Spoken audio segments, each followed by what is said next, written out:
ఇంట్లో ఉన్న పిల్లల యొక్క పేర్లు పిలుస్తున్నప్పుడు ఇంటి యజమాని యొక్క సంస్కారం బయటికి వచ్చేస్తుంది. చట్ ఫట్ ఠప్ అనేవో పేర్లు ఉన్నాయనుకోండి, దిక్కుమాలిన పేర్లు, వీడి వ్యగ్రత బయటపడుతుంది. ఆ పెట్టుకున్నటువంటి పేర్లు అందంగా ఉన్నాయనుకోండి, చూసేటప్పటికీ మనకు పొంగు వస్తుంది. అబ్బా ఎంత గొప్ప పేర్లు రా ఇవి అనిపిస్తుంది.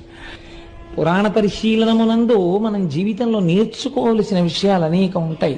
లేక కొడుకులు పుట్టినటువంటి దశరథ మహారాజు గారు పేర్లు పెట్టేటప్పుడు కౌసల్య, సుమిత్ర, కైకేయి, సుమంత్రుడు కూర్చుని ఎవరో రాసినటువంటి పేర్ల పుస్తకం ఒకటి తెచ్చుకుని దిక్కుమాలిన పేర్లన్నీ సెలెక్ట్ చేయలేదు. వశిష్ఠుడికి అప్పచెప్పాడు ఏ పేరు పెట్టాలో. వశిష్ఠుడు పెట్టాడు కాబట్టి రామనామం ఆనాటి నుంచి ఈనాటి వరకు మిమ్మల్ని నన్ను తరింప చేస్తోంది. వశిష్ఠుడు పెట్టకుండా దశరథుడు కూడా పట్ట పెట్టుంటే మన బతుకులు పట్ట అయిపోయింది కదండి. ఆ పెట్టిన పేరు ఎంత ఉద్ధరించిందో చూడండి. పేరు పెట్టుకోవడం వంశాన్ని తరింప చేసేస్తుంది.